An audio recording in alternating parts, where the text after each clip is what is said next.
Fellas, is your beard on swole and you're looking for products to help maintain it? Or are you just starting your beard journey? Either way, check out the Trap Crate at www.trapcrate.com. Again, www.trapcrate.com. There you'll find beard products and natural soaps. So again, thetrapcrate.com, www.trapcrate.com. Testing. Black Man Renaissance. This is Black Man Renaissance.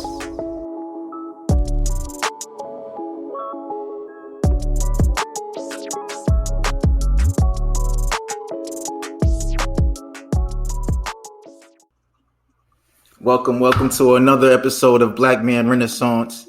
I'm very, very excited about this episode. And this came from a conversation that I was having with a friend the other week rather. And he was saying that he never had a black teacher, or a black male teacher to be exact. And then that got me to thinking. I said, man, I had this teacher way back in the day, and he's hard to forget. Actually, when I told people that I was gonna have this podcast with you, they sent me a whole bunch of messages, which I'm gonna read to you later.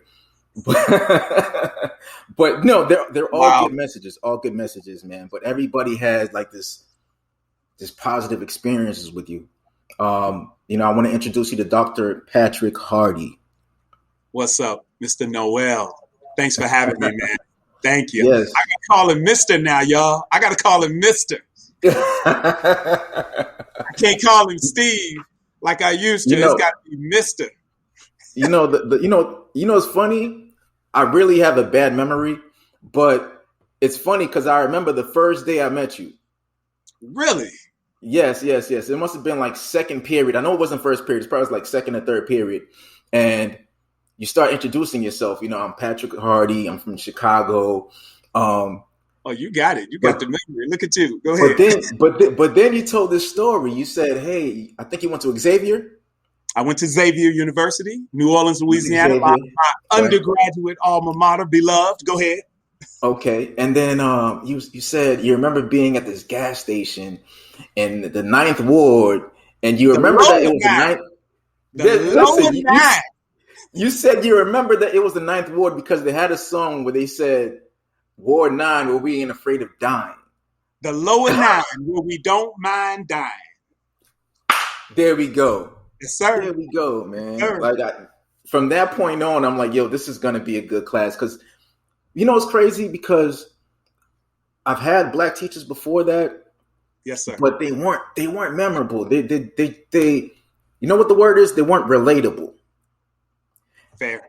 And I find that a lot of my former co-students, the thing about you was you were relatable. Like they felt like they were you and you were them at some point. And I think that's very important. So if you don't mind, tell us about your beginnings. Steve, thanks so much for having me again. This is an absolute honor and pleasure. I don't get to see a lot of people from West Roxbury High School, where one of the first places I started out. So it's so cool to be with you. Thank you so much. You already told your audience, born and raised on the south side of Chicago. Some of the typical things in the story: abusive dad, single mom. I was born on the west side of Chicago. My mom had to pack us up. We tried to leave my dad, who was beating the crap out of all of us. And he was terrible. And so my mom, we did what poor people could do, man. We ran from the west side to the south side. We couldn't run from the west side to another country or to another state. We got as far away as we could. We moved to an area that you may have heard of on the news and other places. We moved in with a friend of my mom's in Inglewood, the neighborhood known as Inglewood in Chicago. And we lived on 63rd and Walcott in Inglewood. All the Chicagoans will know exactly where I'm talking about. My father came and found us, man. and he beat my mother inside that house, made us go back to the west side of Chicago with him. My mother ran again. And we ran further south to 96th in Michigan. And we were able to stay out there for a while. I won't get too deep off into it right now. But my uncle Ernest, who I love him dearly. He saved our lives. My mother had 9 brothers and sisters. She never told anybody we were being abused. When she finally told her brother Ernest, we call him Uncle Sonny, my uncle came to the house, man, and he stayed at that house. And he was waiting for my father to show up again. Now, I want to be clear about how he was waiting. He was waiting with a case of Chevys and a pistol. And his position was, I'm going to jail. You've been beating my sister. I'm going to jail. Well, as luck, God, whatever you believe in, would have it. I never saw my father again. He never came back to the house. Why did I share that with you? Because it tells you what my experience was like with men. And so I went off to college. I was blessed. If you want to come back to that on how that happened, I went to school to be a doctor. I don't know if you ever knew that. My pastor in Chicago, Dr. Horace Smith, MD, I had a black man who was a pastor of what at the time was considered a mega church, a church of thousands on the south side of Chicago, the Apostolic Faith Church. And he's a real doctor, right? I'm 16, 15 years old. Like, this guy's got MD behind his name. And I was fascinated with that. My music teacher's husband was a dentist. I worked in high school for a dentist. Dr. Lee Joseph Moore, one of the first black men in my life to tell me I could ever do anything, brought me an application to Xavier University and said, you're going to college. This is the school you're going to. He gave me no options. He made the plan. You're going to be a pharmacy major, and then you're going to go to medical school. I didn't know no better. I was like, okay. And so I get down to Xavier. Now, I'm a church boy, if you didn't figure that out. The gospel choir at Xavier University, the director at the time, got to give that brother a shout out, Mitchell Stevens. What's up, Mitch? If you ever catch this podcast, said, hey, Patrick, he and a guy named Anthony said, we want you to come and be one of the choir directors. We heard you were a choir director in Chicago. Come help us with the gospel choir. I did that. The faculty advisor to the gospel choir was the chairperson at the university of the education department. And he kept whispering in my ear, you should go into education. We need you in education. He had his reasons for that. Maybe you and I will come back to that. I don't know. I did some tutoring at a school in the community. The principal told us, you really can't help these kids, but we're glad that you're here. Steve, all those kids look like you and me. They were young black men. And the principal of the school, hear what I'm telling you, said, we're glad you're here, but you really can't help these boys. I went to Dr. Blanchard. His name is Dr. Lauren Blanchard. He's still my mentor to this day. And I said, I need to change my major. I stopped being a science major that week, that day, I don't remember. And I changed my major to education. The rest is history. I never looked back. And that's how I ended up in education. I was a teacher. As you well know, I was a teacher. I moved back home to Illinois and I started my administrative career as an assistant principal. I've been an assistant superintendent. I have a passion for being the principal. I'm here at the historic Proviso East High School, a school that was abandoned, I'd argue probably in the 1980s. And our people were here suffering. Someone hit me to it and said, would you be willing to go help? I was willing to come and try to contribute something. And I've been here for 6 years. That's the story. Wow. I mean, it has quite some history, though. Yeah, it was quite a journey, and I'll give you some cool facts about Proviso East. You might have heard names like Fred Hampton. Fred Hampton, graduate. I got his yearbooks. They're sitting right over there in this. Hold on. Yeah. What year? All right. What year did he graduate? And who else? Late 60s. 66 to be exact. Yeah. And who was his classmate? That we know? I don't. He had a bunch of them, and I actually have met a few. I don't know which one you're referring to. Sheila Johnson, BET. Yep, Sheila Johnson is in our Wall of Fame, and she's in our Hall of Fame here at Proviso East, the co-founder of BET. Check this out. I am the principal at Proviso East, where Sheila Johnson graduated, co-founder of BET. I was also the principal at Freeport High School in Illinois, where her husband graduated, the co-founder of BET.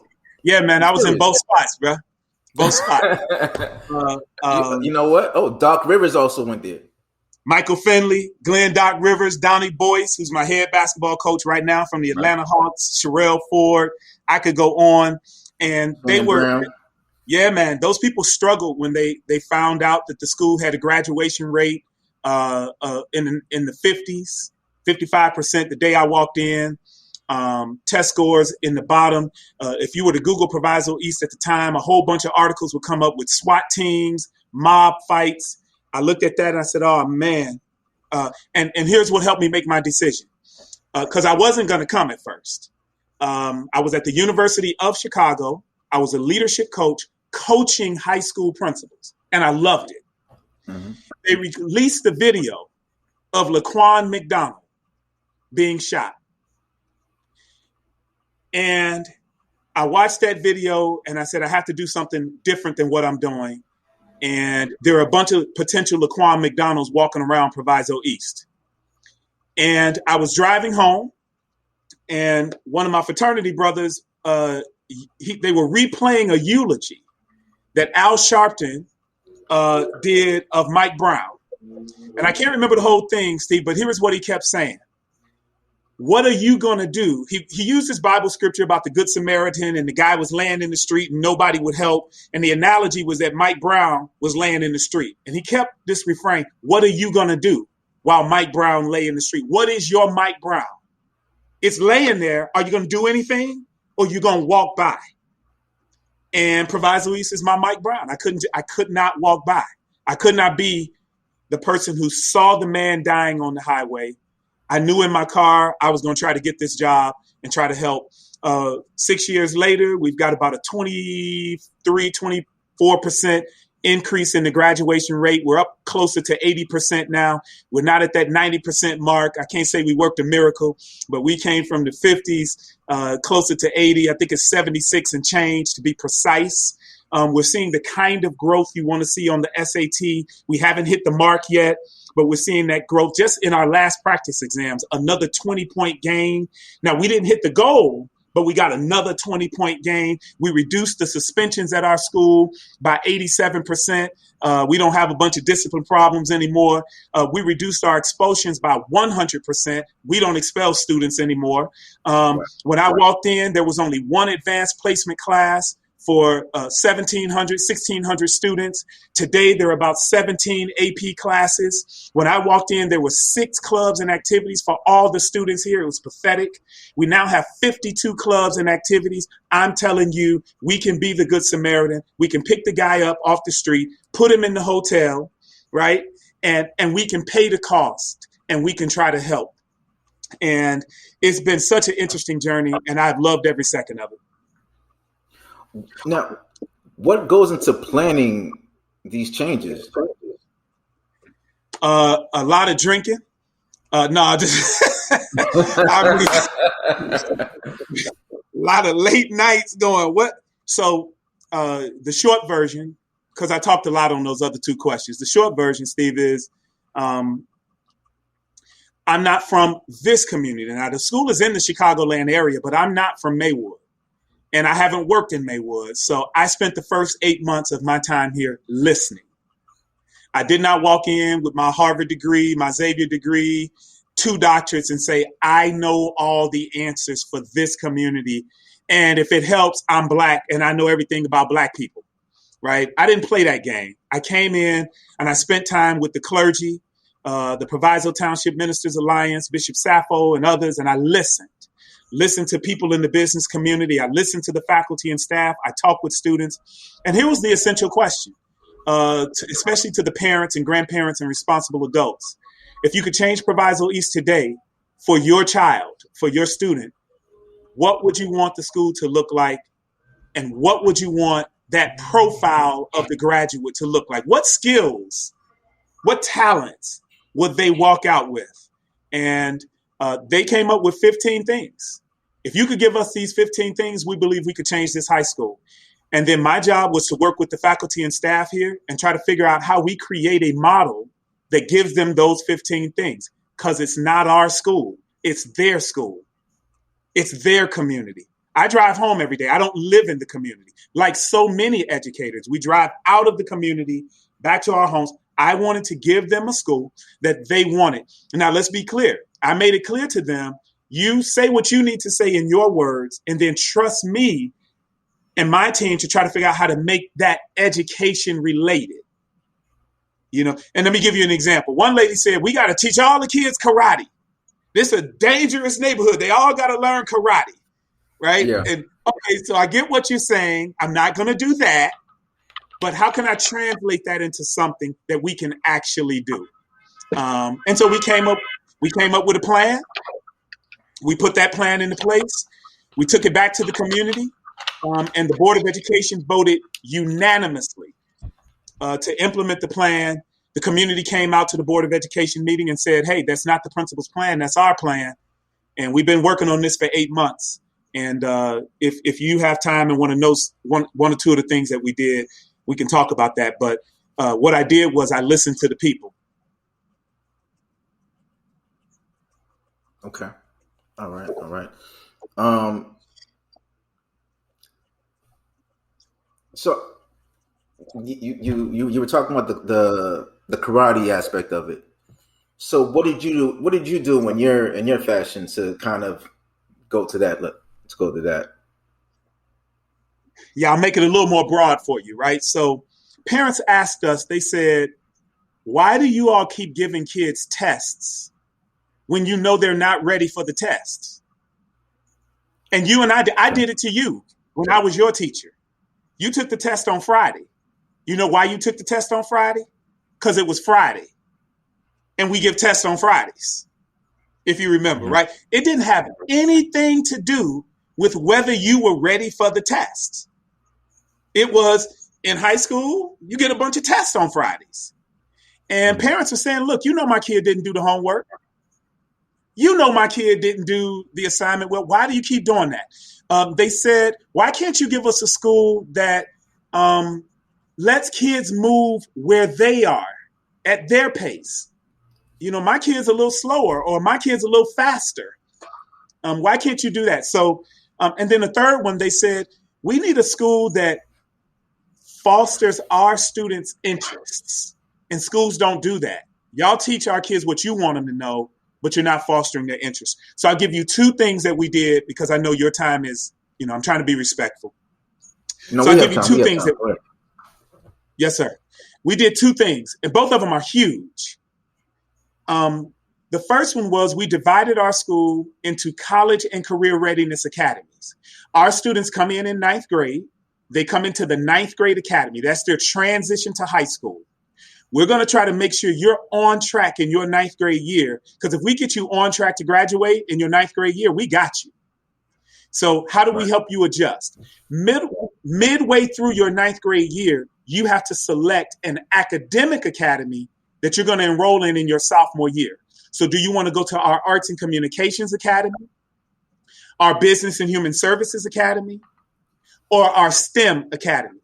And once you're in one of those academies, what pathway do you want to pursue? In the STEM Academy, do you want to pursue engineering? In the Business and Human Services Academy, do you want to pursue the culinary pathway and take that pathway of courses? And so we allow students to say, what am I interested in? Where do I think I want to go? They don't have to be married to it. People change their minds. But at least you can get a start on what your interests are.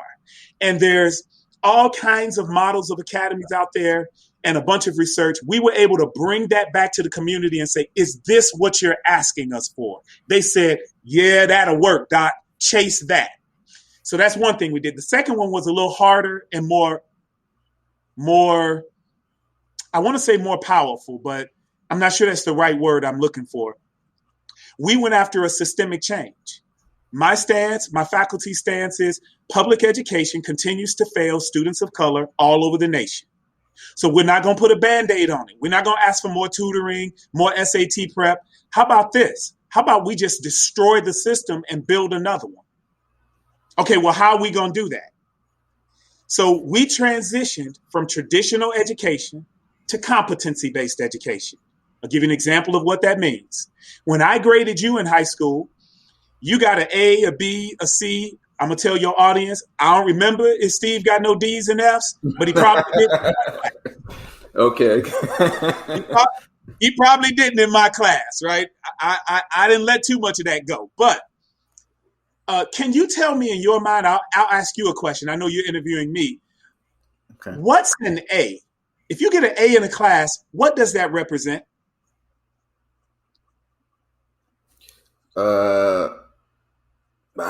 Isn't it based on its numbers, right? Man, you hit the nail on the head. All an A means is, depending on what school you went to, you got a 90 to 100. Right. That's all that means, right? And what in the world does that tell you? See, I got those 90s to 100s, and then when I got to Xavier, I still had to take remedial math, and I still had to take remedial English because high school did not prepare me for my first year of college. So we don't give A's, B's, C's, D's, and F's. We give a score 1, 2, 3, or 4. When you look at that score 3, which is what you must have, a 2 that doesn't even mean anything to us.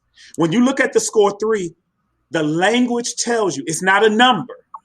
It's actual words. It says that in order to do a successful podcast, you have to be able to hit record, hit stop, make sure the volume is appropriate, ask 3 critical thinking questions, and get at least 30 minutes of answers out of the person you're interviewing.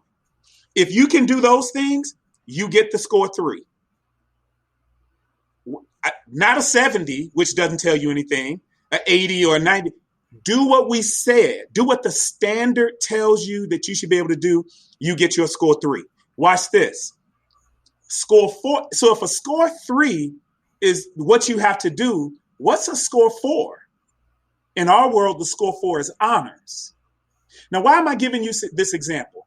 Because in that system, the score 4 honors is available to every single student in every single class. How did that dismantle a racist prejudice system? Because now I'm not depending on a white counselor with their implicit biases about me to not even place me in the honors class. I ain't even get the chance. Now, see, we took that out the one. I didn't argue with white people about whether they're biased or not. I just said, you don't even get the choice. It's going to be available. That score 4 is available in every class across the board. You earn the score 4, you will earn the honors designation for that class. I'll give you one more example of how we dismantled the system. When I was your teacher, you took a final exam.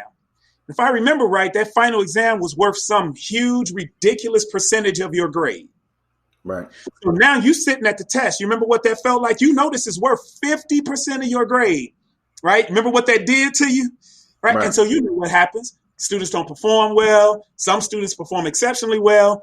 And what it would do for a lot of students who look like me, who came from poverty, that score would negate all the learning you demonstrated before that because it was weighted at so much. Here's what we did. We said, let's destroy the system and build another. We don't do final exams and we don't do weighted grades. If the student has earned the score 3 all the way through, they've earned their score 3 on all the standards.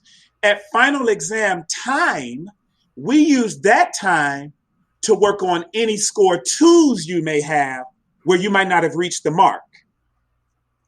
Why would we give you an exam with questions and content for score 2s where we already know you were not at a score 3? What are we testing you for? Right. So we took that out of the game. You're not going to do that to these kids anymore. You're going to help them during that week of final exam time to pull those score 2s up. And I can give you other examples of why competency-based education was our model. But those are the 2 things. That's 2 things we did with what parents, the community business leaders, everybody asked us to do. We divided into academies, gave students the opportunity to pursue their interests, and we are absolutely destroying public education. Steve, I got to give you 2 more. Our students don't earn credits to graduate. 22 credits. then I lie to the public at graduation and say, I certify, remember me standing in an arena as a principal, I certify that the students before you have met the graduation requirements of Boston Public Schools, when I know doggone well I'm about to shake the hands of some young black men, right, that earned a bunch of D's and weren't ready to leave. See, they just passed, so they earned the credit. But in my world, you have to demonstrate competency in the standard. And we're not just going to let you loose on the world with a bunch of score two. We have a little mantra here. We say score 3 or see me. Mm. See, we're not going to let you ride because you just passed. Or check this out. Athletic eligibility. My competitors, their boys only got to get a D and pass 5 classes. What? My boys, well, that's all over the country. You just have to pass. You just have to be at passing. My boys have to demonstrate competency in their classes or they're not eligible to bounce the ball or throw the ball or wrestle on the mat. But it's a higher standard because we believe there's something more going on. Maybe we'll come to that as to why this education is so important. And we cannot continue to perpetuate a public education system that sends young students of color, and in my case, particularly young black men, into the world with a bunch of D's and C's, right? They earned that C, 70 to 79, but the knowledge they actually needed, the language of the score 3, they never got it. They just answered 70 questions on the 100 question test. Mm-hmm. That's all they did. And some of those they guessed on. So we make it a little more difficult, a little more rigorous, but we believe that's good for our community. I'm so sorry to talk so long, but I hope you got a little something here, man. But so you changed the grading model. So how does that work into the GPA? Yeah, there's a calculation for GPA. That's the short answer. We still calculate GPA because my students must be able to compete for college, right? All right, let me give you an example. Let me give you an example. Let's translate this. Okay. A score 3 in my world, right? That's what you need. In the traditional world, you get an A, B, C, D, or F. Now watch these two things. If your student earns a score 3, and I was supposed to translate that to a traditional grade, A, B, C, D, or F, what grade do you think that should be? If the student did exactly what the standard said or better, what grade should they get in the traditional world? A, B, C, D, or F. If they got 4 3. So is that? Are we talking about above or proficient? We're talking about they demonstrated the score 3. Now somebody says to you, is that an A, B, a C, a D, or F? What grade is that? This was a struggle for our teachers. Yeah. Because I would say B. Why? If I do exactly what you told me to do, right. Why are you giving me a B? What other hoop are you making me jump through? What else you want me to do to get an A? I did exactly what the standard said. But you also gave 4 as a number, right? That's honors. Okay. So that's so honors.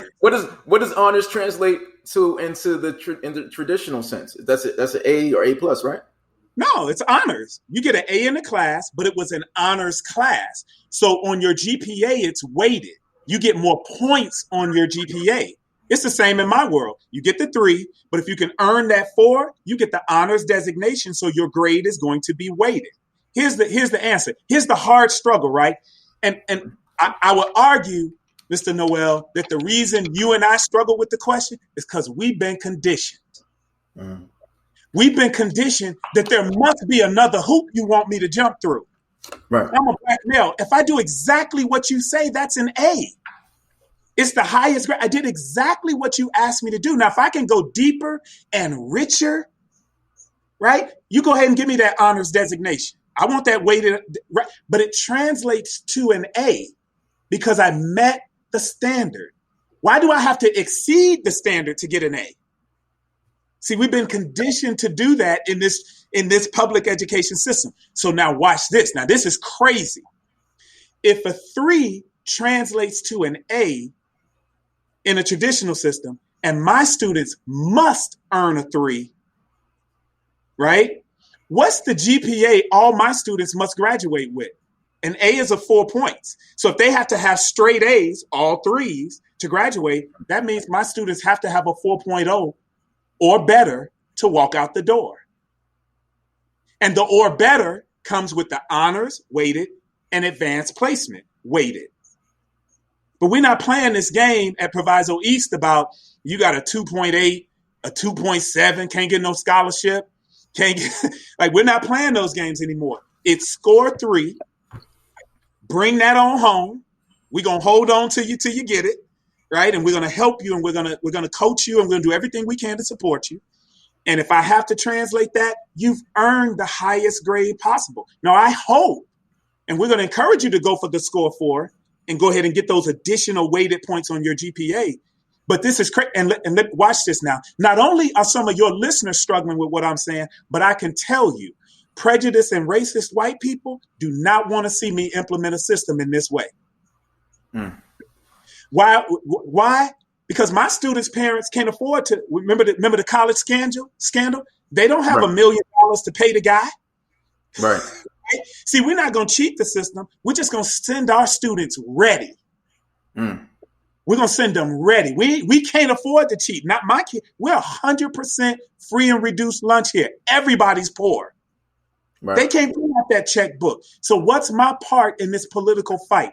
Send my kids ready and make sure they're competitive for every financial opportunity. I don't care if it's the NAACP, Black Enterprise, BET, whoever's offering the scholarship, make sure they're competitive, but it's an honest competitive. And folks struggle, as I said, because we've been conditioned that there must be something else that we as a people have to do. We jumping through every hoop, including the ones they don't have to jump through. Not only did I get the score 3, but I walked through one of the worst neighborhoods to get to school. I dealt with some stuff at home you don't even want to talk about. I'm jumping through every hoop. Then you tell me there's something more? You sitting here struggling to say I earned the A? I earned your A and then some.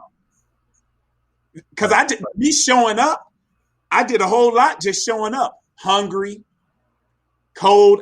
We deal with some real issues here. And our freshmen come in and they say, man, this is too hard. Our juniors say, why did y'all wait so long? Okay. Because they realize, I got it now. I'm understanding why you keep forcing me to get this knowledge. It's really interesting, man. But it's straight up. I'm sorry to use such provocative language, and then I'm not sorry. We intend to, at least for our part of the world, we intend to absolutely dismantle a racist public education system and rebuild it from the ground up where it is equitable for everyone.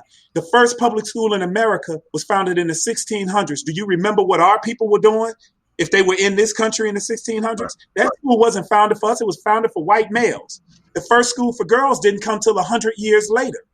Public schools were not founded for slaves, the descendants of slaves, bilingual immigrants, girls, or students with special needs. And it's the one industry where everybody, including the conditioned, we fight against changing it. Man, that stuff Dr. Hardy just described on the podcast, that don't sound like school I went to. That don't sound like the school I went to, because it shouldn't. We don't want to go to the school you went to. Go ahead, bro. So you're reinventing the wheel, so to speak, within the confines of your institution, Proviso East, right? But how does that Proviso East? So how does that translate? Don't they have to take like a state mandated exam to pass? Of course they do. Okay. Of course they do. We're still being judged the way every other school is. And so, all right, so let's just work a simple example again.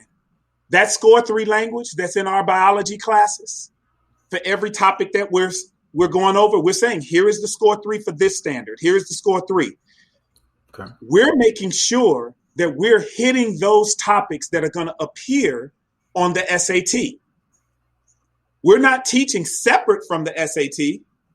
We're examining our topics and saying, what are the questions that are being asked? In In the state science assessment, we know it focuses on biology. Okay, so what are the topics that are going to come up in biology? Are we hitting those in our competency-based courses?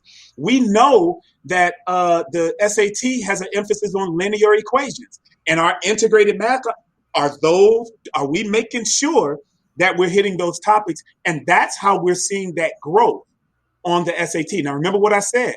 We haven't hit the mark yet. I took over a school that was experiencing extremely difficult challenges. And so that's how we're seeing that year over year growth, is because we're focusing as many of our topics as we can in class. We're aligning them to the assessment. The second thing we're doing, we're asking the questions the way the assessment asks the questions. So the SAT, for example, asks 2-part questions, and you have to get both parts right in order to get the answer right. So why are we not asking 2-part questions right here at the high school? Don't put no multiple choice in for. Ask me a 2-part question. What was the author's main idea? What is your evidence? Your evidence has to be right, and the author's main idea has to be right. So we're trying hard every year to further align the way we assess our students to the way that they assess. Why are we doing that? Because they can't see that for the first time on the SAT, especially students of color or any student that has test anxiety. If it's the first time they've ever seen it, we've already lost part of the battle. So we're trying to make sure they see those types of questions and they're seeing that content explicitly stated, not a number, 70, 80, 90, explicitly stated, right? Can you solve a 2-part linear equation this way? We're making sure you see that from 9th grade all the way through 11th grade when they have to take it. So we are trying to make those alignments. Man, you ask loaded questions. You better ask me a question I can answer with yes or no, or we're going to be here all night. So they said the average Black boy in America reads at the 4th grade level? Yeah, there are some studies that say that. We've seen some other work that says the 3rd grade. And then when you get down to individual schools, my average income reading level, all school, check this out, really scare you. To this day, my average incoming reading level is 5th grade, all school. Okay. Yeah. So would you say that's average or above average? No, they should be reading. An incoming 9th grader should be reading at least on a 9th grade level. Sir, you just asked me about the state exam. The state exam is at an 11th grade reading level. If I get them with a 5th grade reading level, are you really asking me to catch up 6 reading levels in 3 years? That's public high schools with urban variables like mine. Man, you asking a lot. But we have to come to the work and we have to tackle it. So no, it's below average, right? It's below. No, forgive me. Forgive my speak.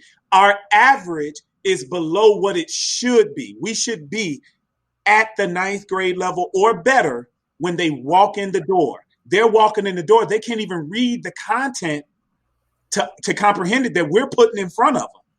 Right. And so we're already, it's why high schools like mine, we still have reading programs in high school. It's because we're dealing with that struggle. Go ahead.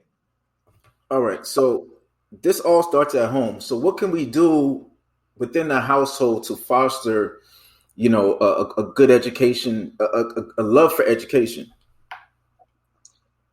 Man, I don't know the answer to that. If I knew the answer to that, I wouldn't even be on your podcast. I'd be on an island enjoying the royalties from my books.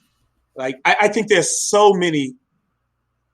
Listen, the situations that students of color, and I'm focused on them. I know you didn't ask me a students of color question just now, but the issues are so complex, and every household may need a different thing.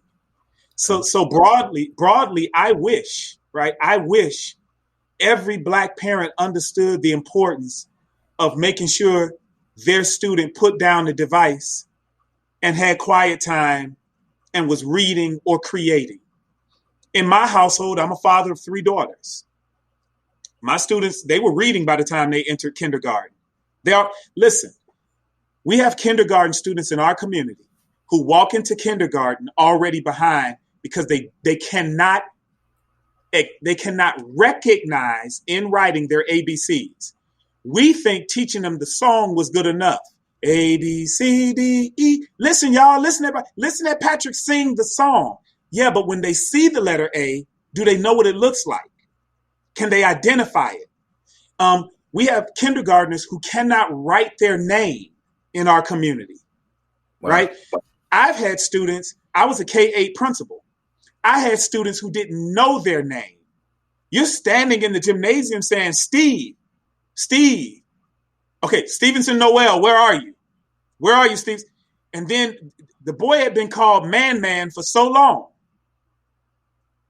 He thought that was his name. That was what he was used to answering to. We have students that can't write their name coming into kindergarten. So they're already behind. So I wish every parent understood in this digital world, don't just stick that device in your kid's hand so that you don't have to deal with them or because it's cool or whatever. Take the device away. My kids at home, I didn't do everything right.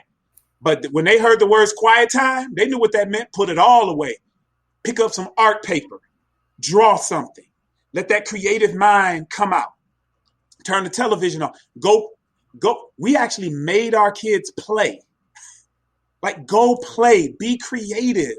And so when my daughter Caitlin is singing on the praise and worship team at church, is excelling in the art class, and just scored a 5 on her AP World History test, it's because we were developing both sides of that brain. I wish that we in our household would eliminate certain derogatory and defaming language in our homes so that our kids came to school with courage and faith and hope.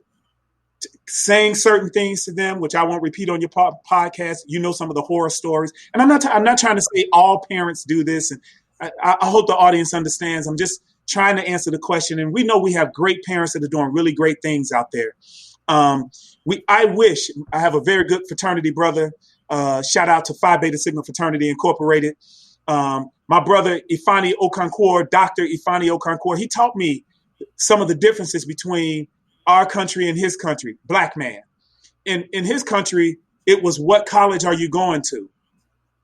In our world, we're still trying to say all kids don't have to go to college. We're talking about Black people letting that be said to our children. Well, it's not for everybody. Yes, it is for our people. Now, what you do with that degree, do whatever you want to do with it after you get it. But they've been trying to keep us from this from the very beginning, whether it was don't educate them, they're slaves, or whether it was the law, or whether it was lynching, or whether it was segregation, or whether it was under-resourced schools. Now it's a soft touch. Now there's no burning cross in the yard.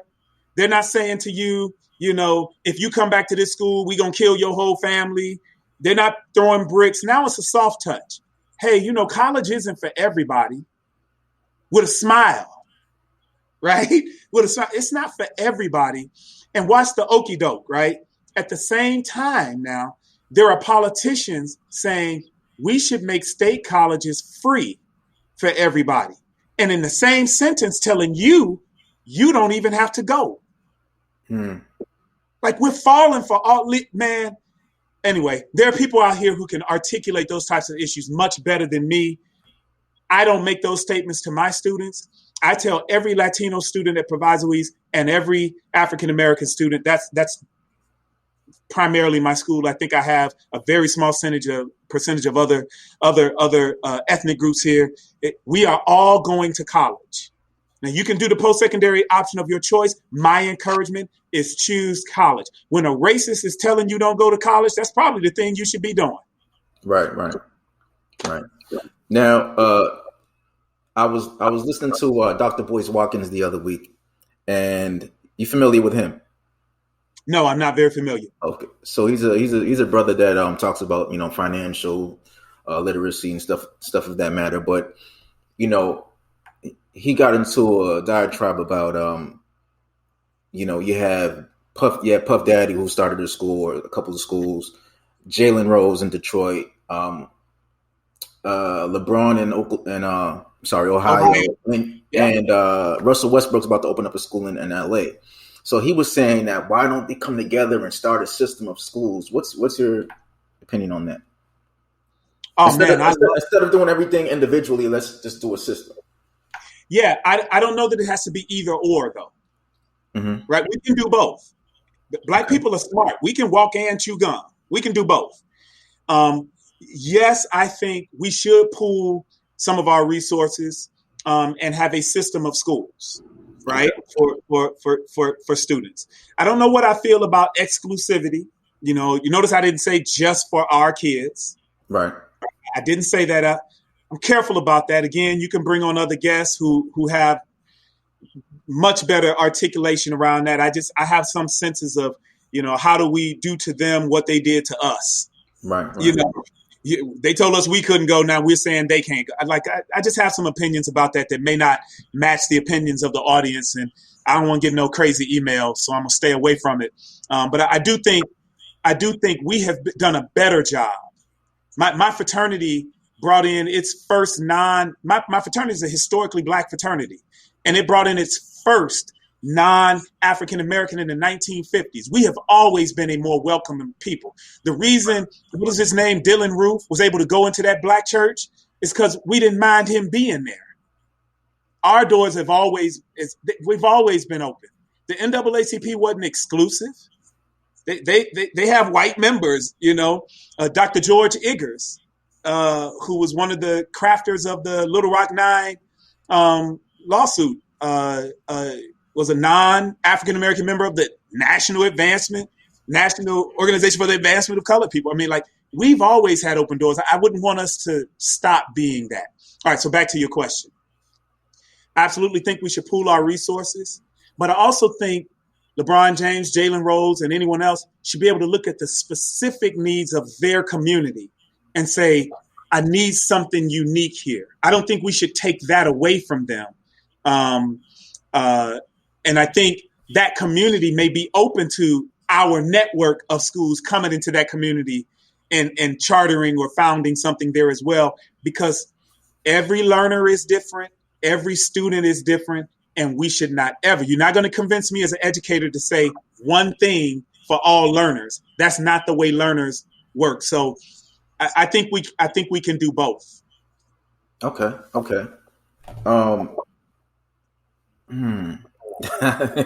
That's a good answer. So, man, you got me stuck here. I done messed up the man's podcast, y'all. Right. So 80% of teachers are white. Yeah. 77% of them are female. Yep. People of color make up 20% of teachers. A mere 2% are Black men. Why is that? And how do we increase the numbers for Black male educators? All right. So I'm probably going to mess up my answer and mess you up on this one too. Here's another place where we have to be very careful. We don't only want to pay attention to those studies that favor our preconceived view. So yes, Johns Hopkins said, the study out of Johns Hopkins said, that if a Black student sees at least one Black teacher, we've increased their chances of success. If they see at least two Black teachers, we've increased their chances of success even greater. We like that, right? We like that. But we can't ignore the other studies. For example, way back in 2006, there's a study, I believe it came out of Oxford, that says, and it's done by a bunch of really cool folks, some of whom were from historically Black colleges here in the country, that talked about the value and the benefits of a diverse teaching population. So are we going to ignore that one because this other one favors our preconceived, we like the notion of got to have a Black teacher. So how do we bias. Yeah, man. How do we merge those thoughts and look at research as a whole? So we absolutely need more African American teachers, but we also need a more diverse teaching population, which means more than just African American teachers. So I think that's the first step, is looking at the complexities of the research and drawing from it what we need, not just the ones that gonna help us with our argument. Okay. So that's a great place to start. There are a lot of reasons, in my humble opinion, as to why we don't see more of us. Number one, we haven't made it attractive. Do you see AAU clubs for teachers for teaching in our community? Right. Do you see? We don't see parents fighting to get their kids in the best pre-teaching club. Like, we don't even think that way, and we haven't strategically planned that way. This is not the career that's emphasized in our community as something that's valuable and is going to benefit us down the road. And I won't do the stereotypical statement of what is being emphasized, but your listeners know. Right. We know where we're trying to get our young Black men. We know what we're doing. And so now, for those households that do stress education and those types of things, we don't emphasize this career as one we should pursue. One, you're going to end up financially strapped because it don't pay enough money. Like, it's not attractive. The system itself hasn't made it itself attractive. So, and then thirdly, we don't have a pipeline of teachers. I think it's similar to why we don't see a lot of Black coaches at the NFL level, despite the systemic racism of NFL coaching and the ownership and so on. But there's a pipeline that needs to be there, and we don't have it in education. We don't have pre-teaching programs in high schools. High schools are not partnered with colleges that say, if you graduate from the pre-teaching program, you're automatically accepted to said college. And how about this? We're going to pay for it. And then the school system hasn't said, if you graduate from our high school and you attend our partner college, we have a job waiting for you back in our community. Right. Like, we don't have the pipeline back home. And not just teachers, social workers, school psychologists, school guidance. We don't only need Black teachers, school administrators. Right. Like, we got to we must teach kids those various things they can do in public education. And I wish we had that pipeline. So those are the kinds of things I think we can do some correction on that will increase the number of students going into education. But we have to acknowledge that it's just not an attractive career. And I think we choose to go for other things, both academically in college and careers outside of education that are far more appealing financially, recognition. And so, I mean, let me do one more. Let me do one more piece of this. Think about the recognition, sir. Many schools during the pandemic the teachers have been teaching remotely, right? They stayed on the job. But when you saw the Blue Angels do the flyovers to celebrate first responders and their hard work during the pandemic, you didn't see them fly over schools. Right. They were hospitals. When you heard politicians and everyone else talk about first responders, everyone acknowledged the doctors in the hospitals and the nurses in the hospitals. And, you had to go to Facebook and find some parents telling jokes about, can y'all hurry up and get back to school? Because I got to get this kid out of my house. I don't know why y'all do it. But there was no national recognition of principals and counselors and school social work. We weren't even considered as a part of the national celebration of essential workers who have kept our industry going, even remotely or in hybrid models. It's just not recognized. So why would your son want to come do this? Right. On the last podcast, I had a Black carpenter, and we were saying that, because they have a small share of that space, and we were saying that it's not glamour, it's not glamorized, it's not glamorous. Nope. Nope. I get a lot of questions from even my own students, and you know what? It's really a shame, because their reasoning is understandable but sad to me. What they do is they look at that wall behind me right now that maybe your audience won't see in an audio podcast, but behind me is hanging a bunch of copies of my degrees. Right. And so they'll come in, they'll want to talk to me, and they'll say, Dr. Hardy, can I look on the wall? And they'll see Xavier, Harvard, 2 doctorates, and the one they focus on is Harvard, right? And they say, Dr. Hardy, you went to Harvard? And I say, yeah, I did. got my master's degree from Harvard. They said, then why are you here with us? Wow. I've gotten that every place I went. Why are you here with us? Because we assume that people who have experienced some blessings in life, like, you're not coming back to help us. Why are you even here? You should be at another school. And I look at them and say, well, where else would I be? Where else am I going? Well, I'm here because this is where I choose to be. And it takes a while for them to comprehend it. Anyway, my point is that even those types of questions get at the heart of what your guest who was the carpenter got. Right. This ain't glamour. Why are you even doing it? Surely you could be doing something else with all this education. No, if you look at the degrees, they say education. This is where I'm supposed to be working.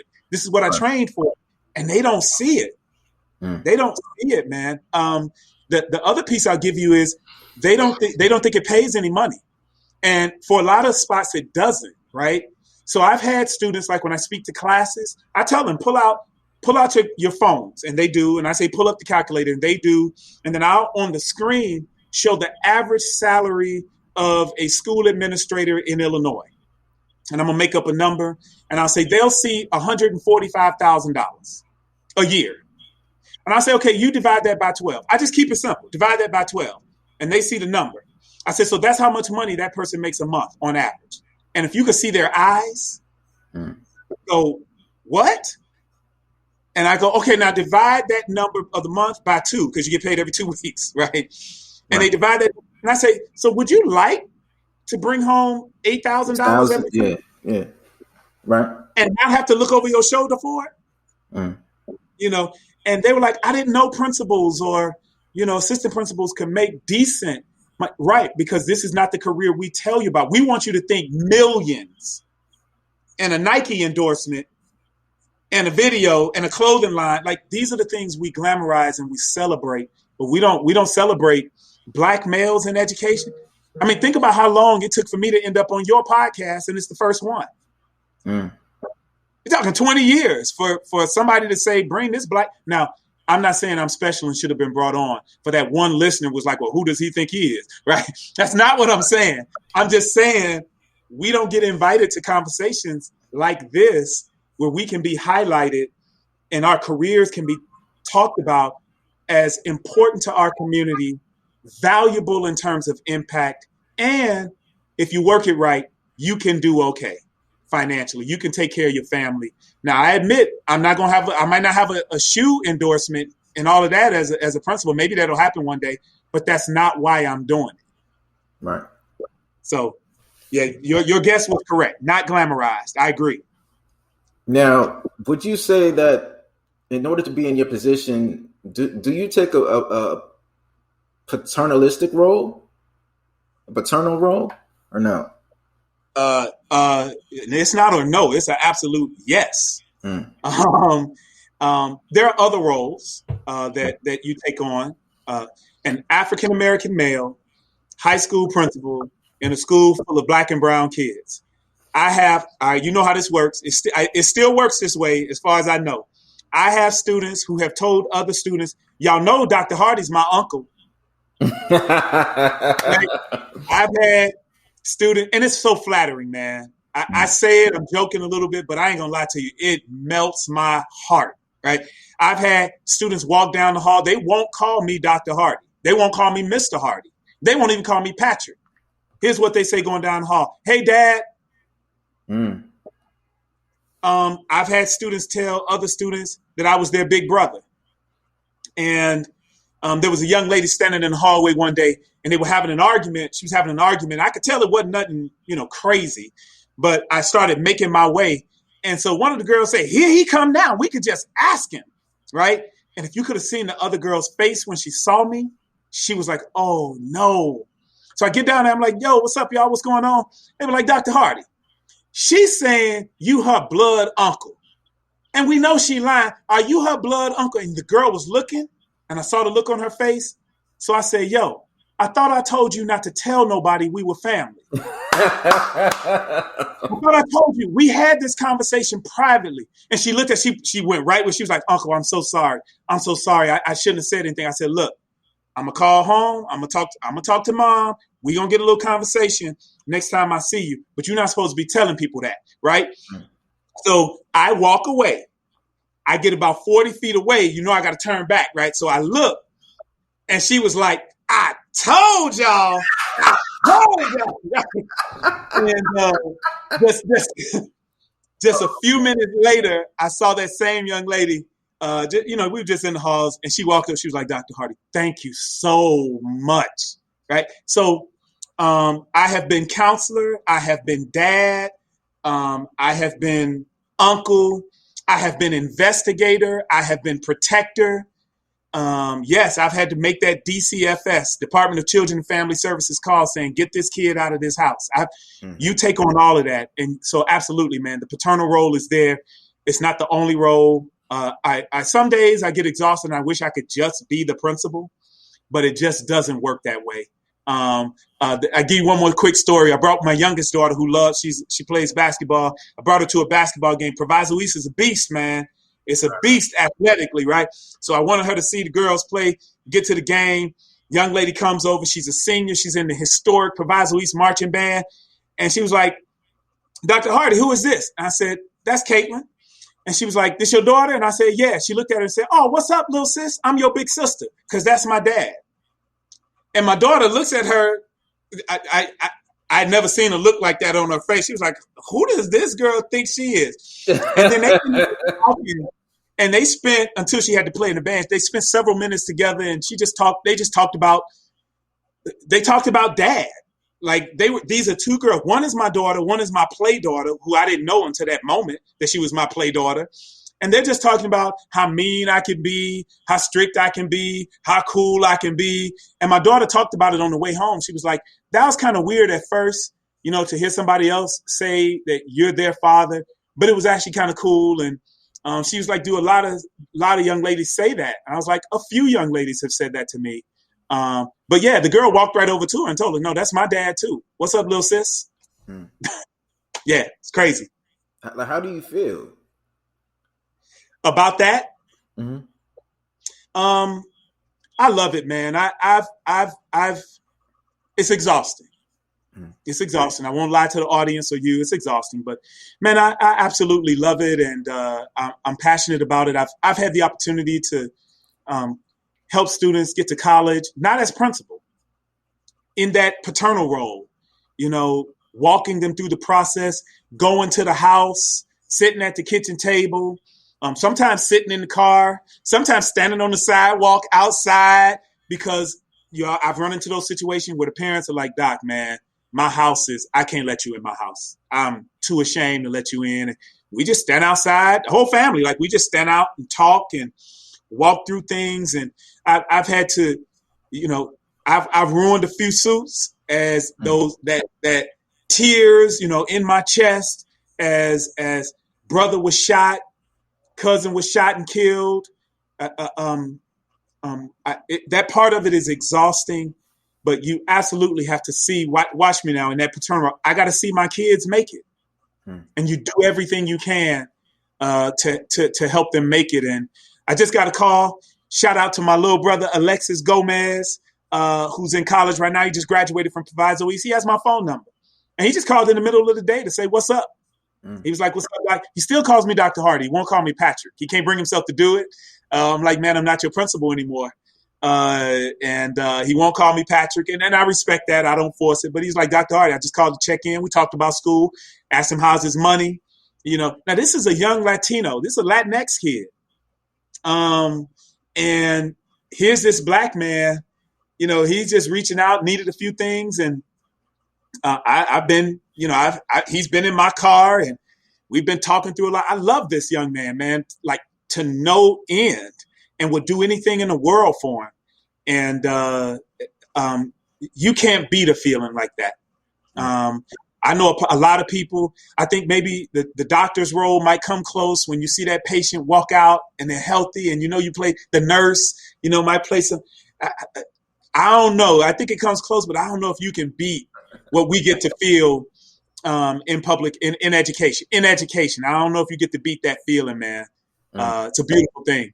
Yeah. Now, earlier you mentioned like school psychologists, and I know in the Chicago area there's a lot of there's a lot of troubled youth, as is everywhere. But there's a lot of gang activity. And I'm not familiar. I'm not sure if you're familiar with this artist, King Von. He was from Chicago. Yeah. Right before he died, he went on a podcast and he was talking about the gang violence in Chicago. And he was saying how a lot of it comes from them not having conflict resolution skills. So is that something that you work on with your kids? Yeah, we do. We use in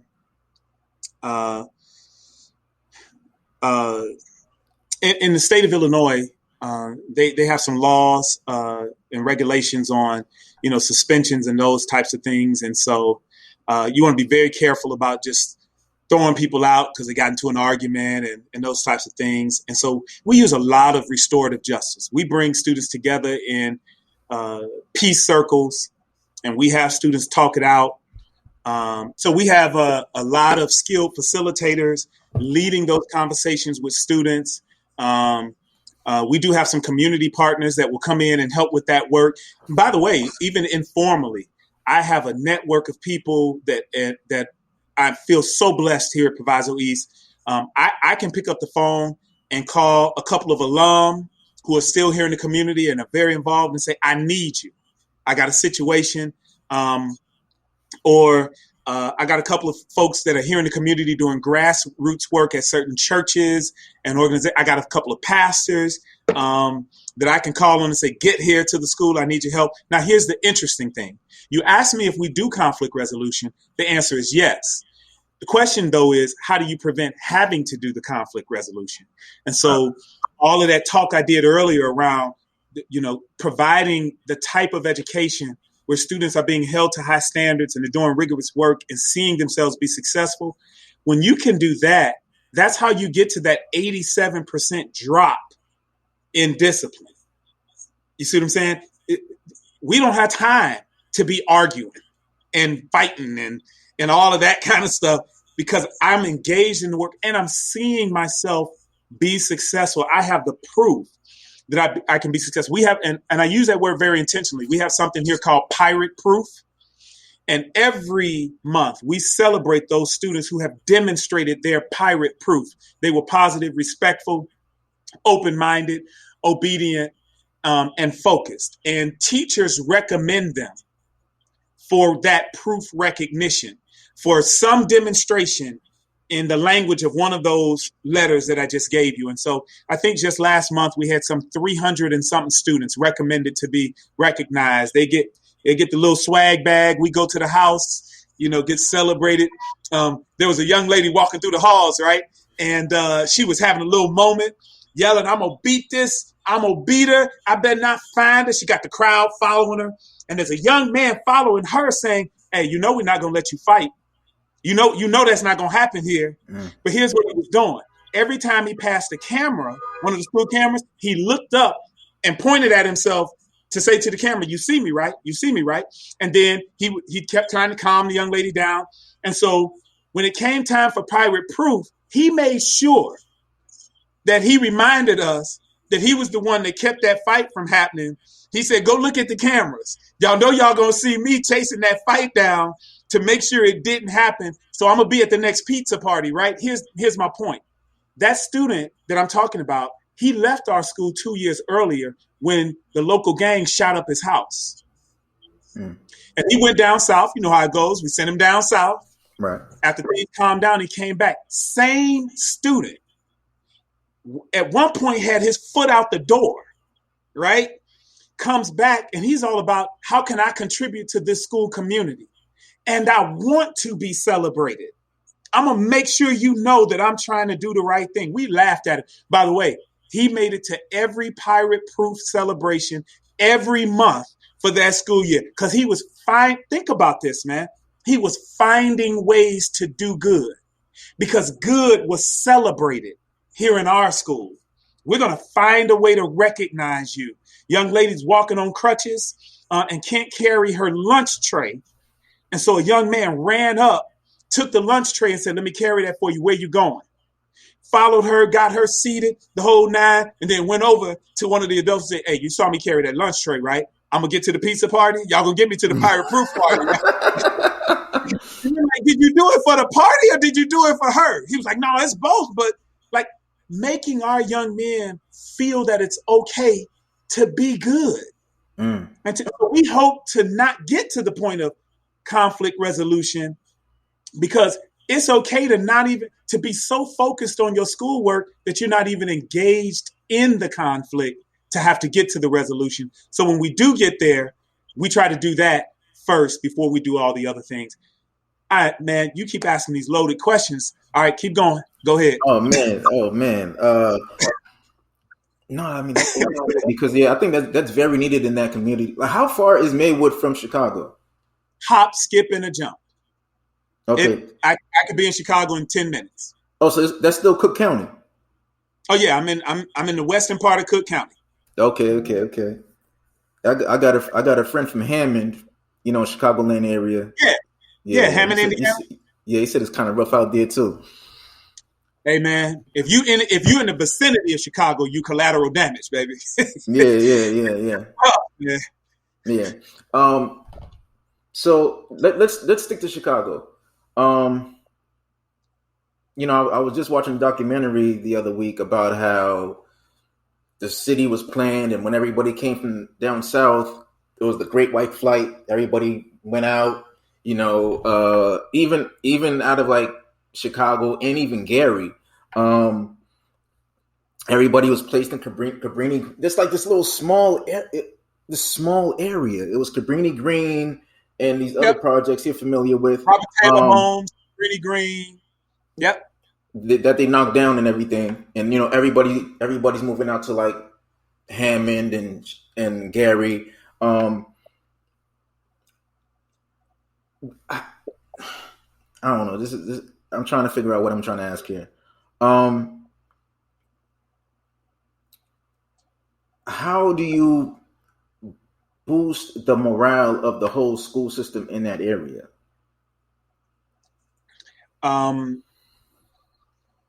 We get a lot of students from the Chicagoland area. They're just not going to Gary and other places. And then the few towns around us, we call them villages. The few villages around us, you might have heard of Oak Park, River Forest High School. Like Oak Park, River Forest is in between us and Chicago, another historic school out here in the area. And so they're villages like that. They have housing rules to make sure that folks can't even move in, and things like that. They've had that, and so we get a lot of those students. And I don't know about boosting an entire system, especially one as large as Chicago. And then when you expand the issues to the larger area, that's a tall order. Here is what I think, though. I think you take small steps, man. Okay. I think you have to have people in place in Orr High School in Chicago, in Proviso East, in Maywood. You have to have you do it one school at a time, and then within that school, you try to do it one student at a time. So that I can't remember that old adage, something about the tide makes all boats rise. Yeah. I can't remember how that goes, but I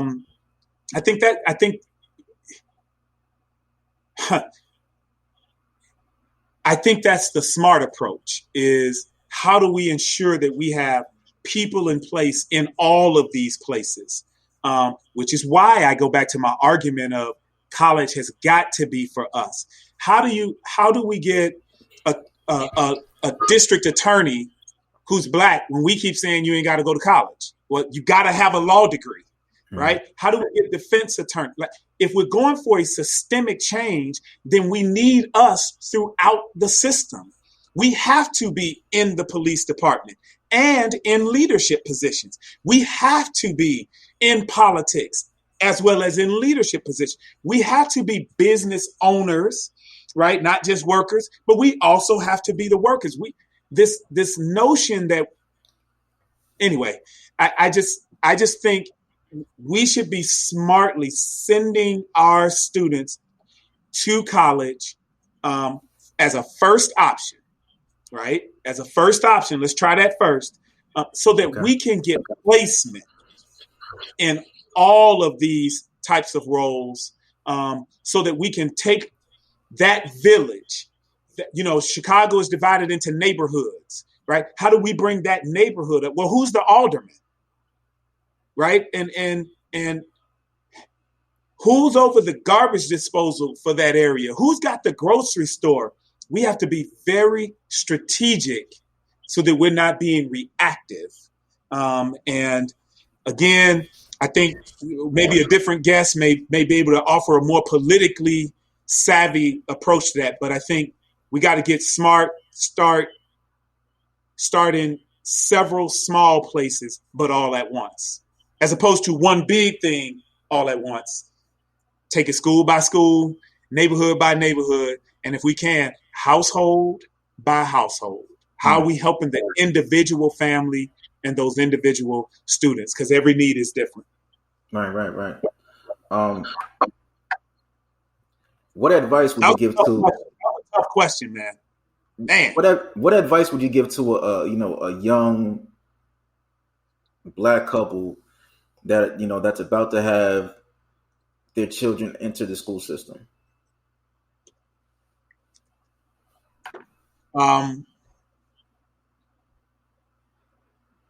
Couple things. First, prepare your child before they get there. You're having children. My hope is that take a look at the community you want to live in. Pick up a phone, call the superintendent or their curriculum director, or quite frankly, just make it known. I just like to speak to a kindergarten teacher and just ask this question: what does my child need to know before they get to you? Make that list, right? And then assure that your kid exceeds that, right? Before they even get to the system. What is going to make my child be successful? So I would want to know those things. Why am I saying that? Because I did it. Right now, I had a little bit of a cheat. I'm an educator, right? But I would encourage parents, while the babies are babies, even while you plan it, what is my ideal neighborhood? The one you really want to live in, right? What does my kid have to have? Okay, so now the kid is enrolled. Stay involved. Show up at the conferences. When the kid is home, it's not just about doing homework, right? Not just the homework, but what are you doing when there's no homework to ensure that your kid is still advancing education? Remember, I got a thing about turning on the television, dropping on a device. Nah, man, you ain't got no homework, but still, go read a book, 30 minutes. Matter of fact, go get the book, read it to me, 30 minutes. I want to hear you read. Then let's have that discussion. What do you think that meant? How did that book make you feel? Right? Okay, now, Nintendo Switch, have at it. But what are you doing those things to enhance? As the student gets older, we see students abandoned once they get to high school. Maybe that's a strong word, but our parents will show up for sports at the high school level. They don't show up as much as the parent-teacher conferences or for the kid that's in the play or the musical. We got a large auditorium. We don't pack that. We'll pack the gymnasium for the regional basketball game that we're in, though. Right. But the kid doing Shakespeare, show up. We will show up for kindergarten. Oh my God, look at my baby. We do that at the younger age, and it just falls off as our kids get older. So be involved, attend the conferences, stay in touch with the teachers, do the work, ask questions. And then lastly, from an education standpoint, this is my last point. When your student is not meeting the standards and demand the help to get them on point. Don't let the kid leave kindergarten not ready. It's okay to say, hey, I want him to redo that and turn it in again. I'm going to make him redo it. Make sure. Because by third grade, it's too late. So remember earlier I told you I was going to read you some of these messages. Yeah. It's Oh, a Lord. few of them. Oh, Oh Lord. man. Okay, boom. So here we go. So this is from Don't call them names because I'm not going to remember all these names. You're going to embarrass me. All I'm right, kidding. I'm so kidding. here's the message. Here's the message. He's always been my favorite teacher. I was weird and quiet till my first day in class. Less than 10 minutes into the class, he points and yells at me, "Hey, don't I know you?" I recognize him too, but couldn't place it. Later in class, he points out to me again, "Wait, was you at the Barron Center, right? Didn't you kill somebody?" He said that was he said that was so funny, but it broke the ice, made me laugh, and I paid attention. He was really engaging and always rep Chicago. I'm mad proud of him. Tell him I said what's up. Wow. Wow. I was a prankster. I ain't gonna lie, man. I was a prankster, but go ahead. Yeah, he said you did good work at the Barron Center because of the respect you commanded as a troubled youth counselor. Yeah. I didn't even know you were at the Barron Center before Westy. Right. I was at the Barron Center before Westy. I was in a very much an alternative setting before I came to the traditional setting over at I almost said Proviso East, over at West Roxbury High School. Go ahead, Right. sir. I'm sorry. Now Ashley goes, my all-time favorite teacher. I was a transfer student, and he always reminded me that history was his story and wanted to make sure we knew the real story. Mm. His and her black and white story. Wow. Whew. Somebody said you haven't aged a bit. Oh man. What else?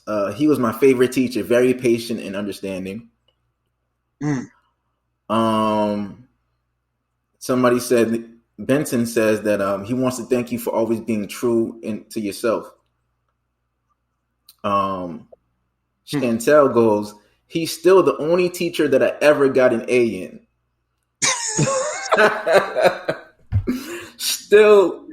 Still on my list of favorite teachers of all time. He got me out of my shyness and loved my plaid button-ups.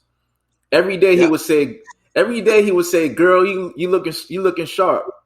First confidence boost as an overweight shy teen. He's the bomb. Marcus Emmanuel goes, he was the first teacher I could relate to. When he shared his childhood stories, I felt like we grew up in the same neighborhood. In retrospect, I realized that even though the time spent around him was short, the impact of his presence was long-standing.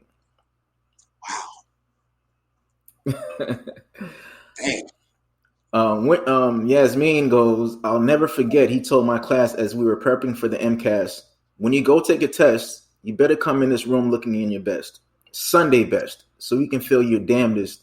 And when you pass, you'll feel cool.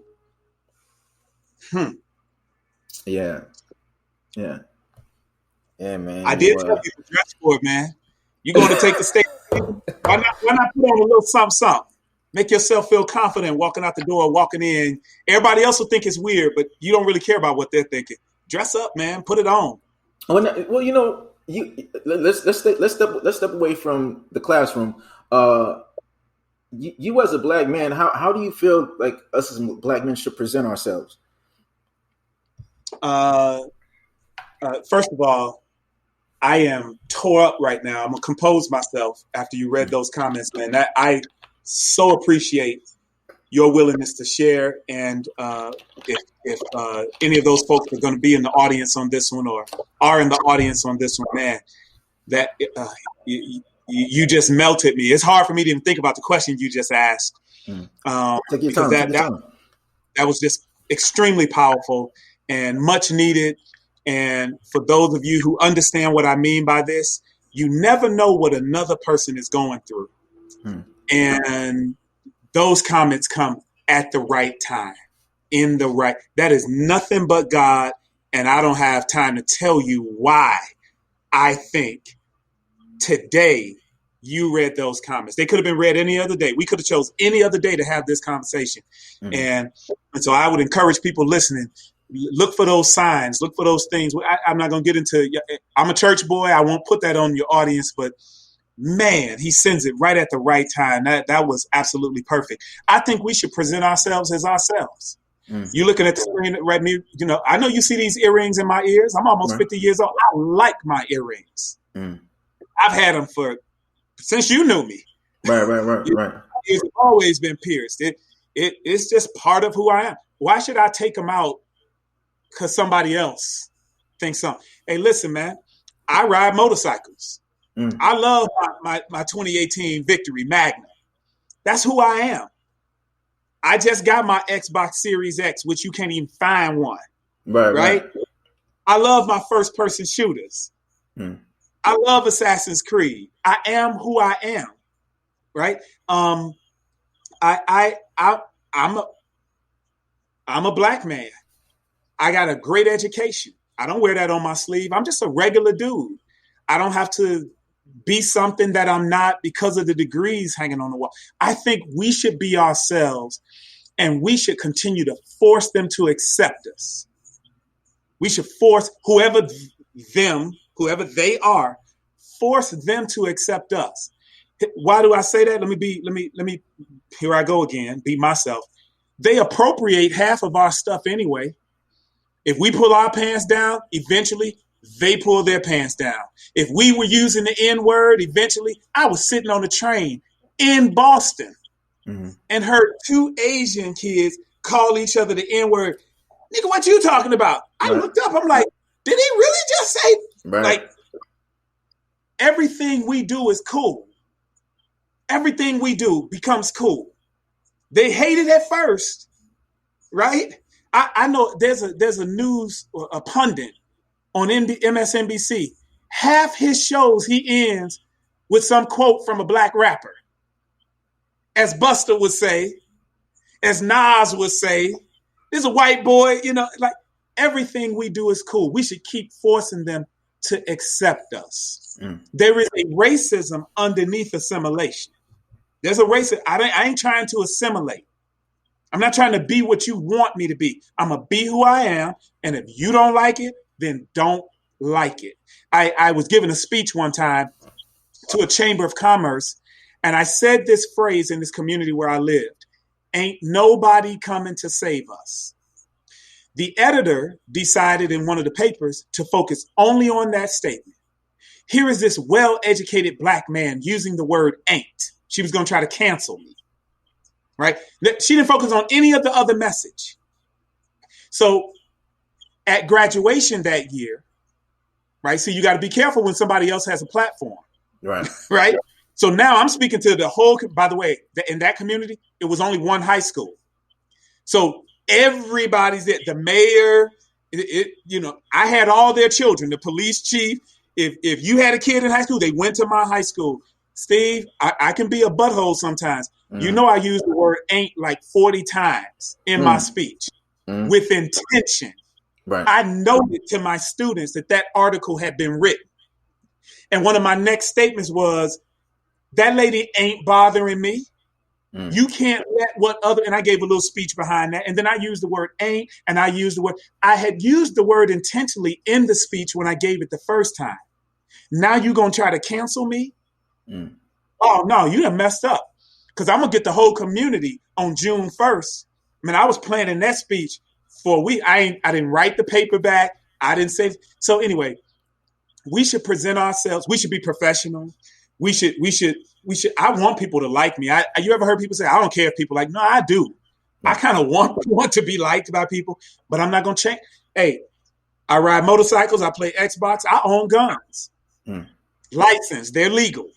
I go to the shooting range. It's just something I like, and most certainly you can imagine I started owning guns when I became a school administrator because in certain communities I was in, I had to deal with some cats who told me I was messing with their money because I was trying to stop the drug dealing in my school. And I had to deal with some threats. My house was vandalized because of what I was doing. I had to protect my family.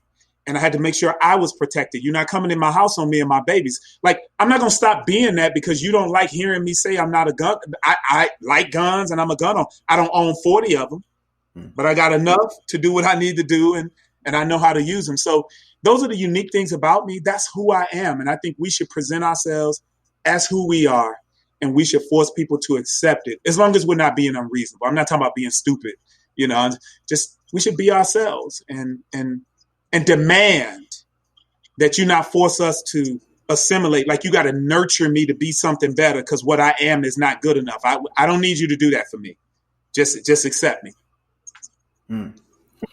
Now, when it's all said and done, and you put your jersey in the rafters, what do you want to be your legacy?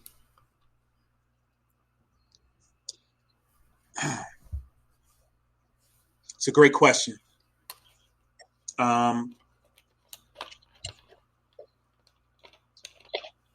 have a picture of a former student.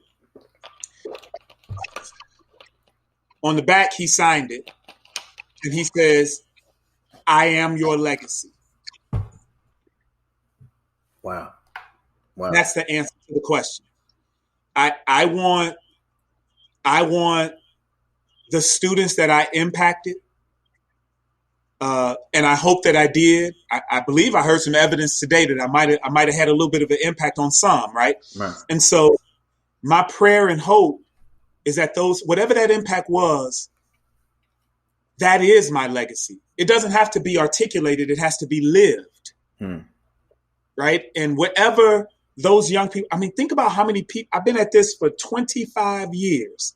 Think about the thousands of students I've interacted with. I hope I got to some of them. And to the some that I got to, that I hope is the legacy. That when the casket is laid out front, right? I pray that the church gets packed. They ain't got enough room because it's a bunch of 60, 70-year-old former students in there saying, I am his legacy. And whatever their life story is, whatever 2, 4, 5, 1% of that I contributed to, I want them to be able to say that part of my life is because of him. And that you can't hang in a raptor. You can't put that on a gravestone, bro. Right. You see what I'm saying? You got to just let that be lived. And I know that's not a wrapped up answer, but that's really the answer that I have. Secondly, behind me, there's a picture of a lion. Right. It's a reminder to me. It's not for anybody else. I see it when I come in the door that faces it. There's a wonderful book called Chase the Lion. And what it talks about is, what is that thing that is your biggest fear? That's your lion. Chase it. It's a story from the Bible where the guy he's being stalked by this lion. He turns on the lion, chases the lion, and kills the lion. And every listener on here, you included, we all have that thing that we've been putting off. We might be afraid to do. We're a little nervous to do. I'm going to do that later. I'm going to go back and get that master's degree. I'm going to just do it later. I'm going to get that doctorate. I'm going to do it later. I'm going to own my business, but I'm going to do it later. I'm a little nervous. I don't have what it takes. What Mark Batterson says is we have to figure out how to chase that lion. I love the statement from his book that says, if your dream does not scare you, it's too small. It's too small. It's not big enough. Right. It ain't even big enough. So I hope that people will say about me, he chased every lion he had. And he slayed them. He slayed those. And he won, baby. And he won. And he won. So, yeah. Now, when they do the movie about your life in 10 years, who do you want to play you?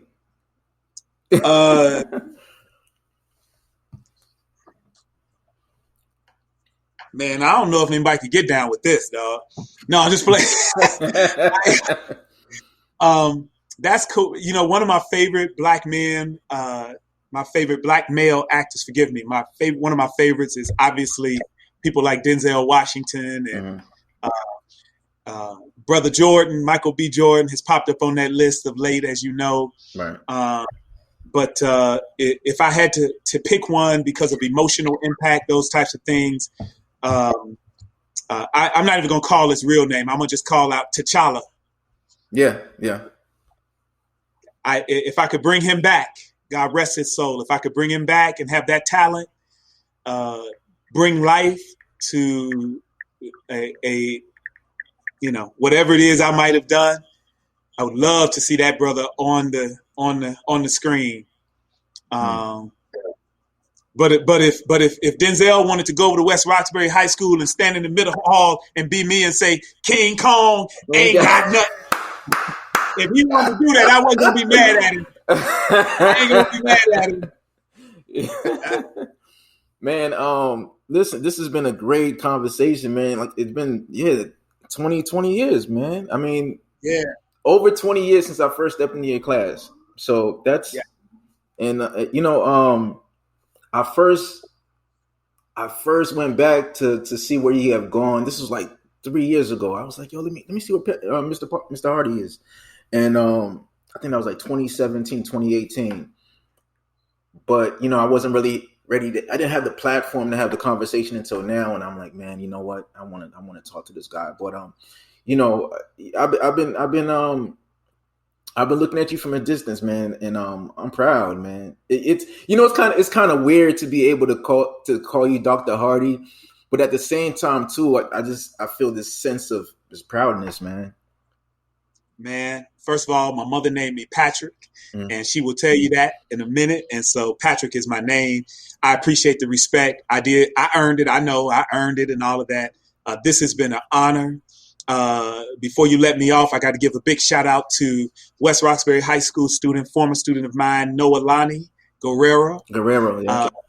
She and I remain in touch to this day. She was, in fact, until she's the only student that I actually have. She found me, man. She found me. In fact, she found a teacher. I don't even know how she found the teacher. I can't remember the story. She's like, dude, can you get me in touch with him? And we connect and talk on the phone regularly. Noelani, what's up? Appreciate you. Much love to you. Mr. Noel, thank you so much for having me. I hope that there will be something useful to some listener, even if it was just fun to listen to for a few minutes. Thank you so much for having me. And shout out to all those West Roxbury High School students who had who unfortunately ran into Mr. Hardy back in the day. Thank you all so much. Thank you. Thank you all so much. Thank you for listening to Black Man Renaissance.